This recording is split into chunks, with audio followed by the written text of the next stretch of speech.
Alright, so I'm in a spot where I can record my video well. I need a little pod or something for inside this car. Anyways, I am here to tell you guys a silly story and also a warning for the hairstylist that's like, I'm professional. I don't have to worry about those things. I don't have to worry about cutting past my second knuckle. And I don't have to worry about being careful with hair color because, you know, I do this for a living. This is what I do. Yes, let me tell y'all what happened to me. I'm so ashamed to even tell the story. So, last week, 2 weeks ago now, I was doing hair color with one of my hairstylists. And I'm doing the hair color with her, and I'm a super messy colorist. Like, on the days that I have to do hair color, I wear all black because I know I'm messing up my clothes. We done purchased robes so that the clients could keep their clothes clean because I've been lighting your shirt, okay? Especially if you got a head full of hair, it's almost impossible not to get it on your clothes. So we have this client. I got a new stylist, and she is oh my goodness, she's so ambitious, and she is ready and down for whatever, and I love it. But we both bit off more than we could chew on that Wednesday or whatever it was. We had a young man come in, and he had like 4 heads of hair. I'm talking about all this hair I got on my head was one quadrant. Bam, bam, bam. And it was all his natural hair. And he wanted us to lighten his hair from the roots all the way into the end so that he could color his hair blue. Of course, we wanted it to be done evenly. So instead of just doing mid-shaft, coming back to the roots ends on the whole thing, we decided that it would be best to do it in foils because he had so much hair and we just wanted to have so much more control. So we're doing it and everything's good. And mind you, one of my clients was 40 minutes late that day. So that also added to a lot of the confusion because she's kind of one of my favorite clients, and I didn't want to let her down, which I should have. And so in between working on her, I would come over and help my new stylist with the hair color because it was definitely a job that needed to be tag teamed. But I should have told that client, look, we're going to have to reschedule. You're like almost an hour late, and I got another client coming in 15 minutes. But I tried to make it work for her. It didn't work. It was so horrible. Oh, my gosh. I don't even want to talk about that part of the story. That's another video. So anyway, I'm doing the hair color with my stylist, and we're getting it. We getting those foils on. And the whole time I'm getting the foils on, I'm getting chemical on my pants. I'm thinking nothing of it, right? I'm going to get out of these pants when I get home, whatever. So, long story short, we did the guy's lightener. It came out good. There was some things that we think we probably could have done a little bit better. But he just had so much freaking hair, man. So, anyway, the lightener came out good. Once he puts his blue on it, the little nuances you won't even be able to tell. So, we went and we did the color. Then I went home and I took the pants off and I put them on my closet door because my husband has this thing with clothes being on the floor. Clothes do not belong on the floor. And I am horrible at that, okay? I take my clothes off where I'm at, and that's where they be until the next morning when I get dressed, and then I just clean up as I go. But now that I cohabitate with a family of my own, I got to change some things, right? So I take the pants and I throw them over the closet door just so that I'm like, okay, I don't necessarily want to put those in the dirty clothes right now. I don't know why. I'm just so used to throwing them off right there. Instead of throwing them off right there, I just find the next elevated spot to put them on, which is the top of the closet door. So I throw them on the closet door. Boom. The pants are there for 3 or 4 days. I go to take my husband to breakfast, and we're going to my new breakfast spot. It's called Snooze. Shout out to Snooze. I really like their food. Then my sweet potato pancakes are everything.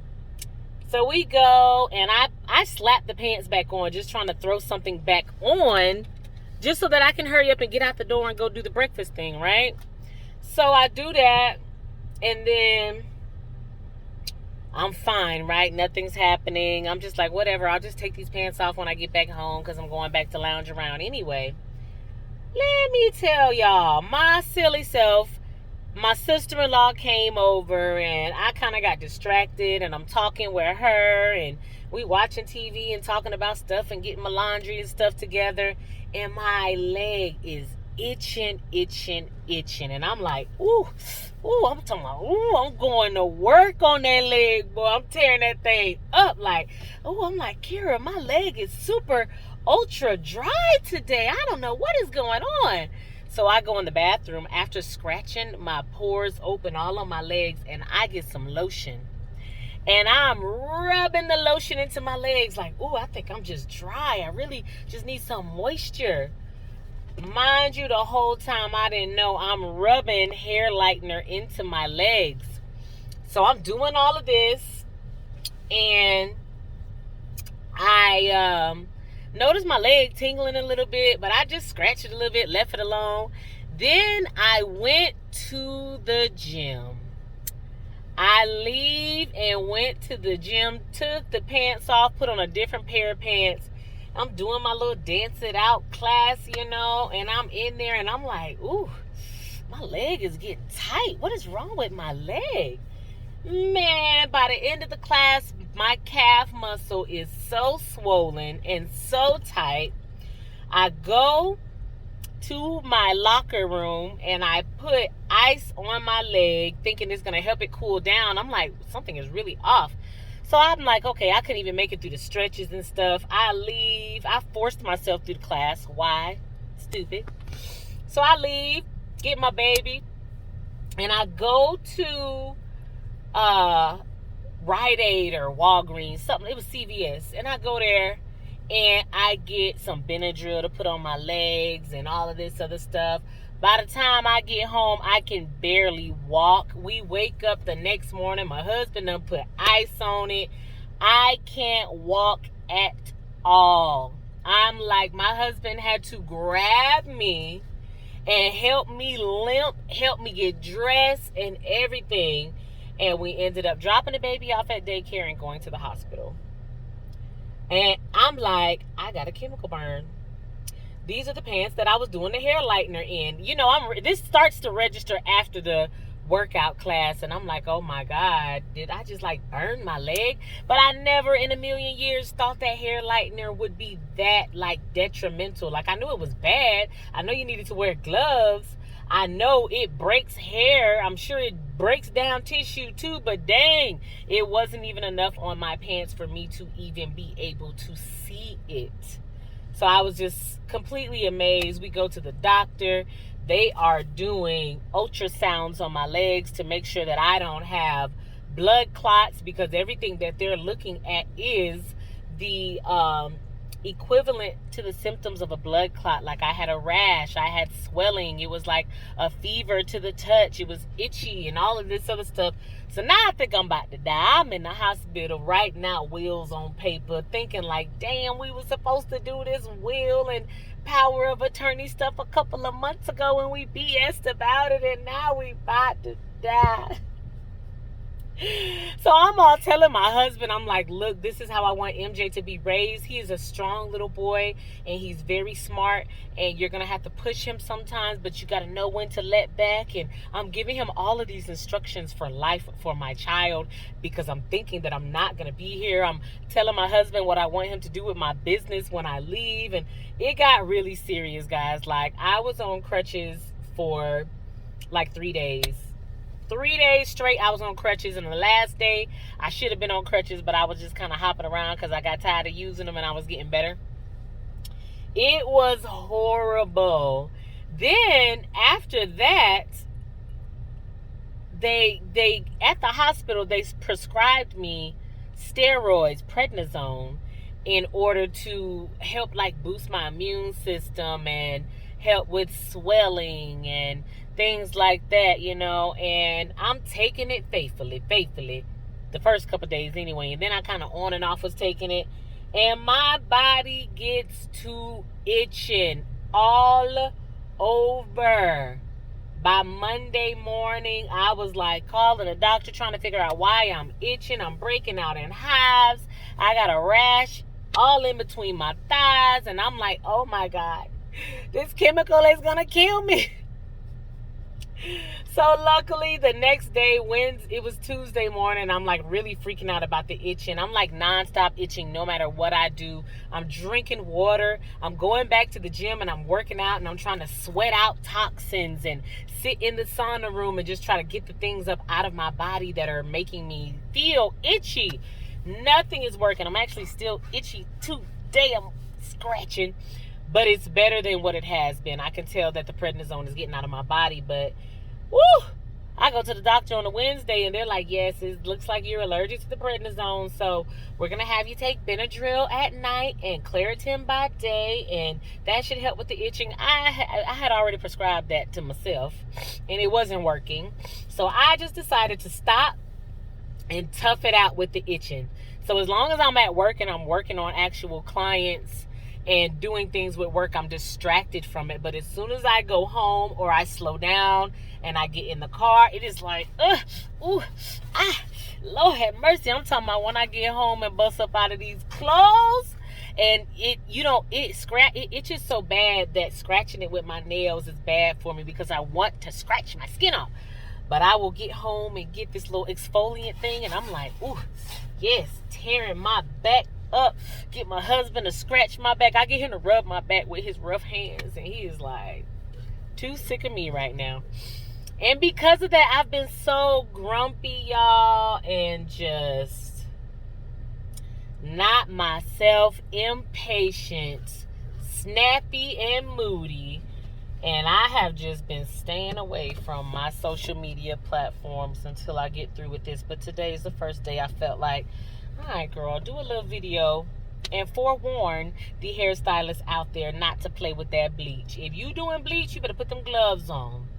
If you doing bleach, you better take them clothes off when you get home, and you better throw them things in the dirty clothes hamper, because they are not to be confused with clean clothes. You hear me? I was on crutches for 3.5 days.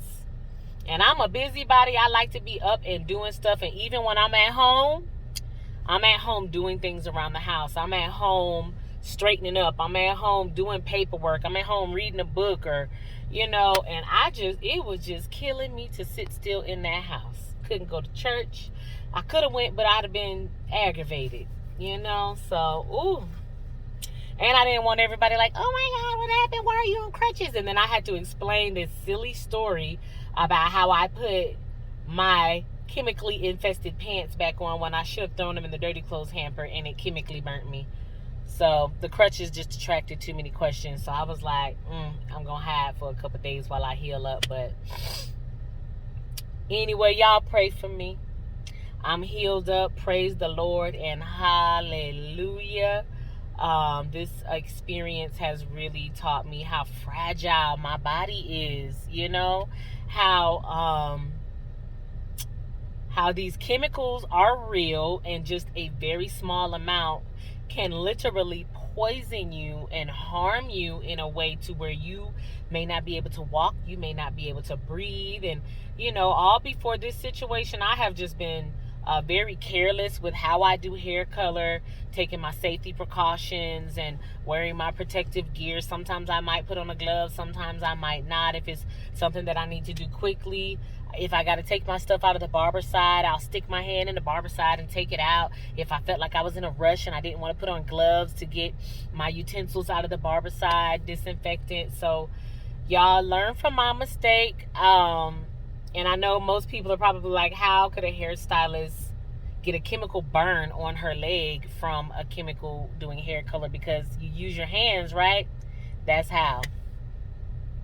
So now I'm not playing. I am no longer being Oscar the Grouch and throwing dirty clothes wherever I need them to go. And no, it's crazy because my salon is super, super neat, but my bedroom is a hot mess because I spend more time at work than I do at home. But this could also be a lesson in work-life balance, right? Anyway, you guys, be careful with your hair color out there. My watch is going off, so that means it's 4 o'clock. My client told me they would be a few minutes late, which is okay. So I'm going to get in here and make myself a quick salad and try to have a healthy bite before my clients get here, even though I'm struggling because I really want to go get some McDonald's. But I'm going to be strong. Anyway, y'all have a great day, and thanks for tuning into my video, and be careful with your chemicals.